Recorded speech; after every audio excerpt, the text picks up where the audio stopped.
In the world of racing games, the Gran Turismo series has always been famous for having world-class attention to detail and including little touches that make the game so much more immersive and interesting than other games. In this video, I'm going to go over my top 10 things that are hidden features inside of Gran Turismo Sport that you may or may not have heard about. Starting off with number 1.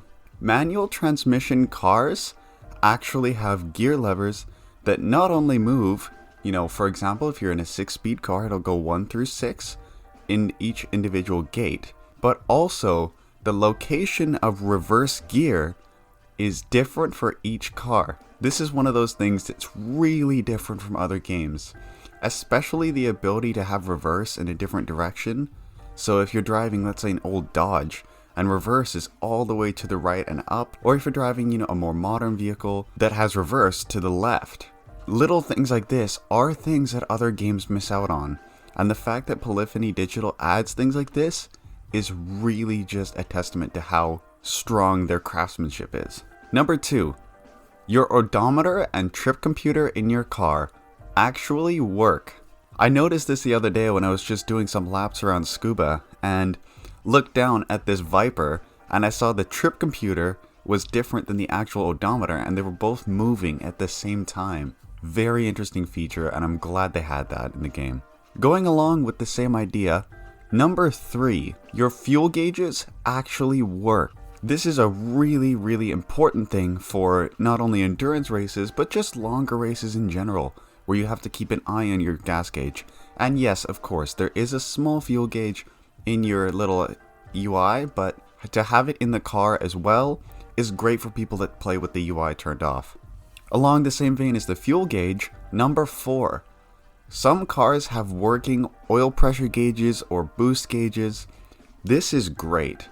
Again, with the Dodge Viper, I noticed, the Dodge Viper has a oil pressure gauge that will actually move as you rev the engine and build up oil pressure.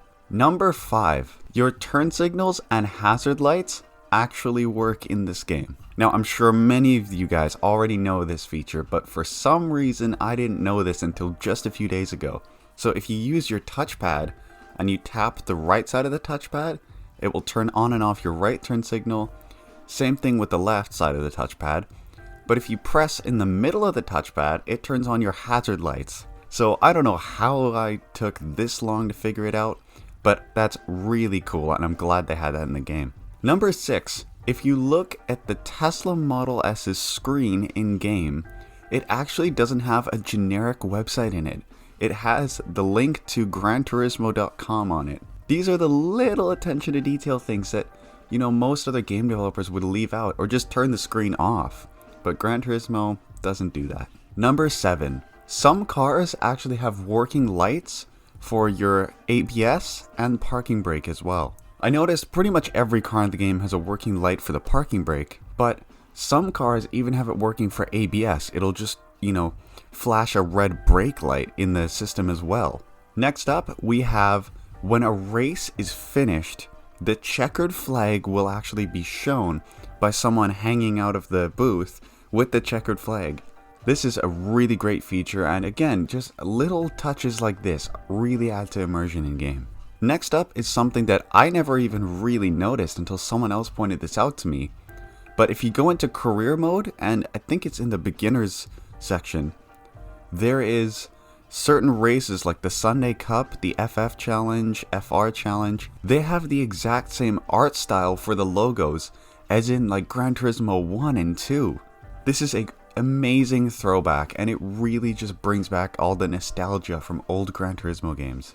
Last up, in the Toyota A86 Corolla, there is a speed warning and a chime that will play over 100 kilometers an hour. Now, I believe this is because of Japan's regulations at the time, where cars had to have a certain warning to warn drivers when they're going over a certain speed. Correct me if I'm wrong on this, but I believe that's the reason why. But most game developers would overlook stuff like this. And this again just goes to show Polyphony Digital's just insane attention to detail. Alright everyone, that's it for this video. If you enjoyed this style of video and would like to see more, please leave a like on the video and subscribe to my channel, as I'll be posting much more like this in the future. Alright guys, that's it for this video. I will see you guys in the next one.